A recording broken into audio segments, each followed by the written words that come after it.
手筆，得文書真貨追。She got stuck. Thank you. That's my monologue. Okay, your mother's so fat she jumped for joy. What? She jumped up for joy. She got stuck. I don't know if any of you know the joke. Yeah. All right. So I thought like I would do something different, like because everybody already done like like drama or like. But I just felt like doing something like a little different from like what you think a monologue would be, and I will try my best to be as funny as him. But I mean anyways. Who are you trying to be as funny as? Russell Peters. He's this comedian. Oh really? He's actually I need to explain he is Indian, but he's born in Canada, right? Right. Born in Canadian? His actual name is Russell Peters. It's like both first name and last name is white, but he makes fun of that sometimes. Anyways, all right.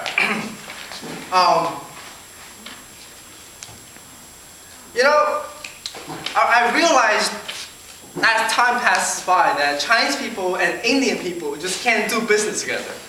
I mean, we could work together, but we just can't do business with each other. You know what I'm saying? Because the other day I went to this Asian mall, right? And I walked in and I saw this purse I really liked, and I was like, "Hey, how much?" And this Chinese guy came out, $35. And I was like, how about 30? $30? I give you for $30 today. You come back tomorrow, I close down. And then I'm like, well, give me a deal, man, because I don't want to pay $30. So he goes, give me a second. I go talk to my wife. Hold on.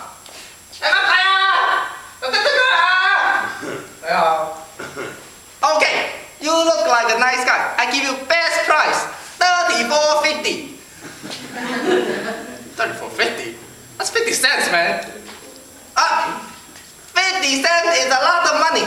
You save 50 cents here, and maybe you go somewhere else and you save another 50 cents. Now you have $1. Then you go to the dollar store and you buy something else. And I go, no, I don't want it. Because 50 cents is not a deal. Then I turn around to leave, right? But then he totally started telling me this thing that got nothing to do with anything. No, I don't want it. Hey, be a man. I'm like, be a man. Be a man, do the right thing. What do you mean do the right thing? Maybe you don't buy the purse here, you go walk around the mall, you don't buy anything, and you come back, and you say, hey, I want the purse for $34.50. I said, no. Price maybe got up to maybe $40. Be a man. I mean, we just can't do business together, you know what I'm saying? And I also want to talk to you guys a little bit about white parenting. Alright, because kids nowadays grow up in a wide variety of cultures, neighborhood, right? White kids are going to be going to school with black kids, Asian kids, Hispanic kids. And one of these days, the kids are going to be in the playground, they talk about the ass beating that they got last night, because they all get their ass beaten. The black kids are going to be like, yo, I got my ass beat last night, man. The Hispanic kids are like, yo, my dad kicked my ass too. Asian kid is going to be like, I got my ass whooped. You want the white kid to be left out? Beat him so he's not a social outcast. Because all of those kids, they got their ass beaten, man. I mean, I would hate to mess around in an Asian family. Shit, your father or your mom knows Kung Fu and shit. Hey! It says here you gotta F in school. I mean, they don't even gotta hit you. They're just gonna go, wah! You go, oh, sorry! Shit, Indian parents aren't afraid to murder their kids if they have to. If I kill this one, I just make another one. And not the new one, but the Indian left from us. Sometimes Hispanic parents will just beat their kids for no reason. Hey, mira! Yes, Daddy? What was that for? I know you did some shit when I'm not around.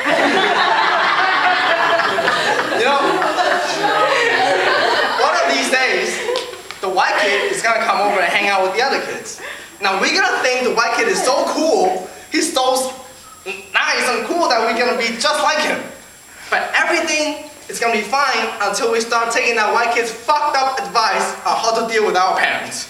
That would get us fucking murdered, man.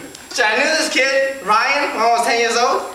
This one, he was this kid that never got beaten, never got yelled at. He could do anything he wanted, and he would get away with it. But he was an angry kid. This one day after school, I went to his house. His mom go, "Ryan, go clean your room." "Fuck you, bitch!"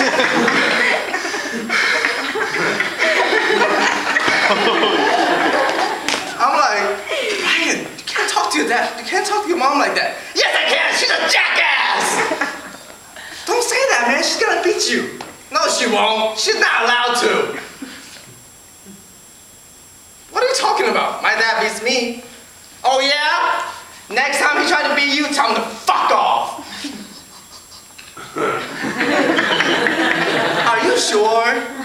"Yeah, it works for me." So I went home for the last time. I walked into the house. My dad go, "Lasso, come and do the dishes." "Fuck you, Dad!" What did you say to me? Do I look like Ryan's mom? Somebody's gonna get hurt real bad.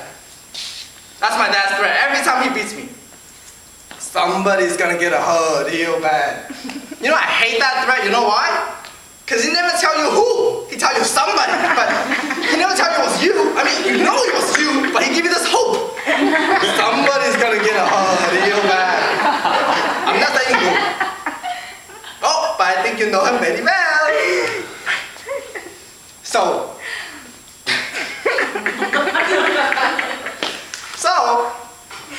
a couple days later, I went back to school and I saw that Brad Ryan, right? And I was like, "Yo, your blue plant almost got me killed." "Oh, dude, I forgot to tell you the last part.